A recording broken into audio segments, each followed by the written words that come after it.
కాకినాడ జిల్లా గండేపల్లిలో వైఎస్ఆర్ కాంగ్రెస్ పార్టీ కార్యకర్తల ఆత్మీయ సమావేశం జరిగింది. ఈ సమావేశానికి మాజీ మంత్రి తోట నరసింహ ముఖ్య అతిథిగా హాజరయ్యారు. కార్యకర్తలందరూ సమిష్టి కృషితో పనిచేస్తే YSR Congress party local body ఎన్నికలలో ఎక్కువ స్థానాలు సాధిస్తోందని తోట నరసింహం అన్నారు.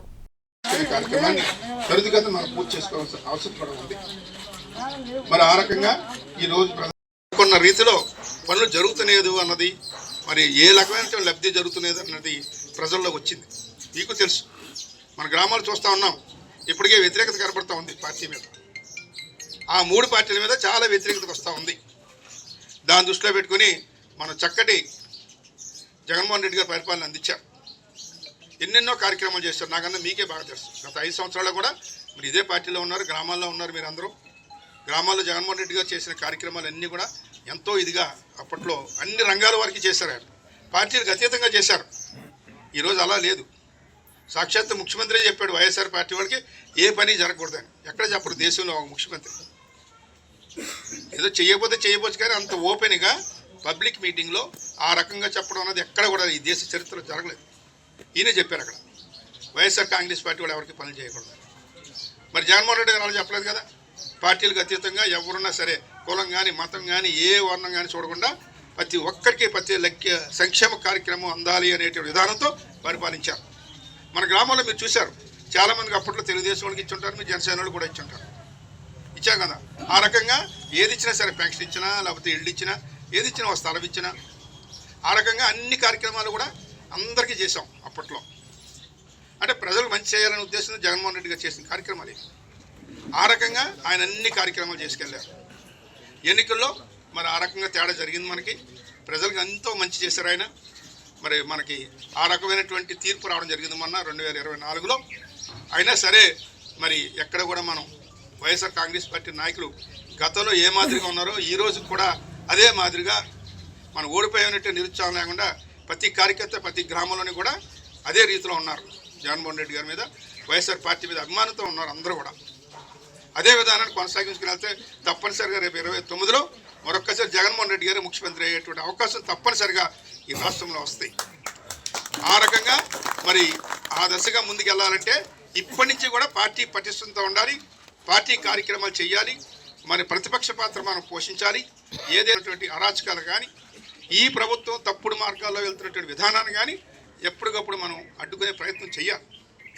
ఇప్పటికే మన పార్టీ ఆదేశించిన జగ్గంపేట హెడ్ క్వార్టర్స్ కానీ, కాకినాడలో కానీ అనేక ధర్నాలు చేస్తాం. విద్యుత్ సమస్య మీద చేస్తాం, ఫీజు రీయింబర్స్మెంట్ మీద చేస్తాం, మన మెడికల్ కాలేజీల మీద చేస్తాం, కోర్టు సంతకాల శాఖ. 4-5 రోజుల క్రితం మరి జగ్గంపేటలో మన స్థానిక ఎమ్మెల్యే గారు వారి నాయకులు అందరూ కూడా ఒక సమావేశం పెట్టుకున్నారు. వారి పార్టీ సమావేశం కానీ మనకు సంబంధం లేదు. ఆ పార్టీ మీటింగ్లో కొన్ని అసందర్భమైనటువంటివి, ఆ సమావేశానికి దానికి సంబంధం లేనటువంటి మాటలు మాట్లాడారు. మీరు కూడా వీడియోలో చూస్తుంటారు. వాళ్ళ పార్టీల పదవుల పరంగా ఏదో మాట్లాడుకున్నారు. వారికి పోటీలు రావడం, జిల్లా పేషెంట్ పరంగా ఎవరో ట్రై చేస్తున్నారని దాని మీద ఏదో కొద్ది బాధలు పడతారు. గతంలో కూడా సెంట్రల్ బ్యాంక్ చైర్మన్ ఇష్యూలో కూడా బాధలు పడ్డారు. ఆ రకంగా ఎవరు ప్రయత్నాలు చేసుకుంటారనుకోండి, వాళ్ళ పార్టీల పరంగా జరుగుతాయి. ఆ రకంగా జరిగేదాన్ని కూడా దాన్ని రాజకీయం చేస్తూ మరి ఎమ్మెల్యే పెద్ద ఆయన మాట్లాడుతూ మా తోటని చాలా కించపరిచేలా మాట్లాడారు. మీరు ఆలోచించే ఉంటారు. ఎవరో ప్యాంటు షర్ట్ వేసుకొచ్చేస్తారు, రాజకీయాలు చేసేస్తారు అంటున్నాడు. మరి ప్యాంటు షర్ట్ వేసుకోకుండా ఎవరు వేసుకురావాలి? పాత ఫైజమాని పాత లాల్ చేసుకురావాలమ్మా రాజకీయాలు చేయడానికి. అంటే నేను వచ్చానని ఇప్పుడు తోట సుబ్బారావు గారు తప్ప, నేను తోట సుబ్బారావు తప్ప, తోట సుబ్బారావుని కలిపారండి. బాగానే కలిపారు. అంటే రాజకీయ భిక్ష పెట్టింది ఆయనే. పెట్టారు కాబట్టి ఆయన పేరు ఎత్తారనుకోండి. ఆయన తప్ప ఈ నియోజకవర్గంలో జగ్గంపేటలో ఎవరు ఏ పని చేయలేదు, అందరూ చేసిన 0 అని చెప్పాడు ఆయన. పెద్ద 0 అని చెప్పాడు. నిజమే, 0. మేము తోటరు 0లమే. దేంట్లోని? ఇసుక మాఫీ చేయడంలోని, అక్రమ ఇసుక కొట్టేయడంలోని మేము 0. లేకపోతే అక్రమంగా మట్టి తోలికాడలోని, మట్టి తవ్వేయడంలోని మేము తోటరు 0. అలాగే మైనింగ్, మరి ఏంటది గ్రావిల్ తోడేలోని, గ్రావిల్ అక్రమంగా వితౌట్ పర్మిషన్ తవ్వేలోని మా తోటవరు పెద్ద 0. 0 నాలెడ్జ్ ఉంది, మాకు చేయలేము. ఆ రకంగా వాటిల్లో మాత్రం మేము 0. కానీ మిగిలిన విషయాల్లో మేము మరి పోల్చుకుంటే అనేక కార్యక్రమాలు ఈ జగ్గంపేట నియోజకవర్గం చేసి ఉన్నాయి. నేను అనేకసార్లు చెప్తున్నాను, మరి ఆయన మర్చిపోతున్నారో ఏంటో కానీ ఇక్కడ నేను జగ్గంపేట నియోజకవర్గంలో ఎమ్మెల్యేగా ఉన్నప్పుడు చెప్పినట్టు కార్యక్రమాలు డిగ్రీ కాలేజ్ అవ్వచ్చు, మరి లేకపోతే ఫైర్ స్టేషన్ అవ్వచ్చు, లేకపోతే పట్టం బావారం దగ్గర వాటర్ స్కీమ్ అవ్వచ్చు, 12.5 కోట్లతో అప్పట్లోనే సిపిడబ్ల్యూ స్కీమ్ తీసుకొచ్చాను నేను. అది గండేపల్లి మండలాన్ని కూడా పెట్టాం 10 కోట్లతో. అలాగే మరి ఇంకా మన సంబంధించి తీసుకుంటే ఈ యొక్క డిగ్రీ కాలేజీ, వాటర్ స్కీము, ఈ యొక్క ఏదైతే సిపిడబ్ల్యూ స్కీమ్తో పాటుగా మరి పుష్కర దానికి సంబంధించినటువంటివి పుష్కర ఎత్తిపోతల పథకం, శ్రీ తోట వెంకటాచారం పుష్కర ఎత్తిపోతల పథకం ద్వారా గతంలో తాళ్ళూరు లిఫ్ట్ ఒకటే ఉండేది మన ఎమ్మెల్యే ఈ టైంకి.